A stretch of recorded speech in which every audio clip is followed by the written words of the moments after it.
This video was made possible by Brilliant, a math and science problem-solving website that makes learning fun and rewarding. There's a widely held belief that self-discipline means being able to do something when you don't actually want to do it.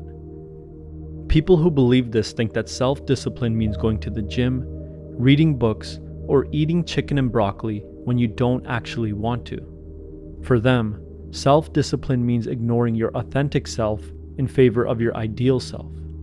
But this view of self-discipline is completely deluded. Imagine that you've been taken prisoner by a criminal, and the criminal starts making demands of you. He says, "Cook me dinner. Now clean my house. Now go sleep in that corner."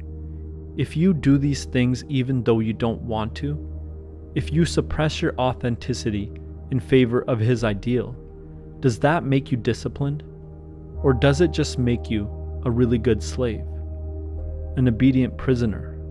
And what do you think will happen to you as you live more and more like a prisoner, continuing to do things that you don't want to do, suppressing your authenticity in favor of his ideal?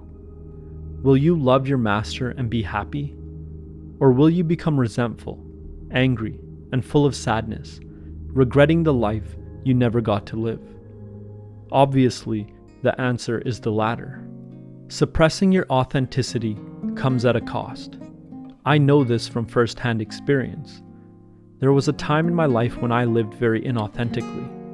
Instead of following my sincere desire to become a psychologist and philosopher, I studied engineering. I neglected my authentic self and followed the ideals of society. I thought I was doing what I should do in order to succeed and be respected by society. And in order to follow society's ideals, I had to repress my authentic self. I told myself that psychology and philosophy were a waste of time, even though I felt called to study them. I told myself a life full of money was more important than a life full of purpose. And I told myself that society and the people around me knew what I should want out of life better than I do. And by repressing my authentic self, I became out of touch with my own true feelings, desires, and instincts. And this loss of connection took a very real toll on my health, causing me to develop lots of GI issues. For a deeper look at the science behind the connection between authenticity and health, I recommend reading Dr. Gabor Mate's new book, The Myth of Normal. Suppressing your authenticity will always take a real cost on your health. Forcing yourself to do things you don't want to do is not self-discipline. It's slavery, and every slave eventually becomes resentful, revengeful, and regretful. Sacrificing your authenticity for society's ideal will make you miserable, not happy. And no matter how long you force it, you will always eventually fail in the long run. And that's a good thing too, because who wants to live their whole life as a slave? So what does it really mean to be self-disciplined? A truly self-disciplined person is a disciple of themselves. They're an eternal student. Rather than trying to suppress, repress, control, or force their genuine feelings in a specific direction, they try to understand them. And through understanding, they learn how to allow their authentic self to flourish. And by allowing their authentic self to flourish, they live lives of wholeness and happiness, not resentment and regret. But how does someone become a disciple of themselves in the first place? By discovering their own ideals, not society's.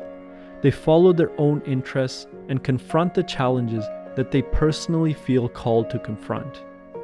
They walk a path that is their own, not the path society has laid out for them. They pursue what they genuinely want, not what society tells them to pursue. For the person who becomes a disciple of themselves, self-control is never an issue. There are no issues of control because there is nothing to control. They move as one harmonious unit. If you force yourself to do things you don't want to do, if you follow society's ideal, your ideal self will repress your authentic self. You will become a slave in your own body, and your body will take its revenge. But if you become a disciple of yourself, if you understand your own genuine feelings, desires, and nature, if you discover your own ideal, your ideal self will work harmoniously with your authentic self to promote growth. So here's the secret to self-discipline. Self-discipline is not about forcing yourself to meet society's ideal, but rather becoming a student of yourself. It's about discovering your own ideal and allowing your authentic self to flourish. And one of the best ways to study yourself is through scientific thinking, which brings us to this week's sponsor, Brilliant. Through their course on scientific thinking, Brilliant taught me how to think more like a scientist. They helped me to make better predictions about the world, such as when I'm working with my YouTube analytics. And this, in turn, helped me achieve more success in my YouTube career so far. In their course on scientific thinking, you'll learn to think like a scientist and make better predictions. And you'll get to do it through Brilliant's signature fun and interactive style. Scientific literacy and the ability to think and communicate like a scientist is more important now than ever before. We're entering a world that divides us all into two groups: those who can think for themselves and those who can't. And if you want to be one of those who can, I recommend checking out Brilliant's course on scientific thinking. But if scientific thinking isn't your thing, Brilliant has thousands of other courses with new, exclusive content added each month for different areas of study, such as math, logic, or computer science.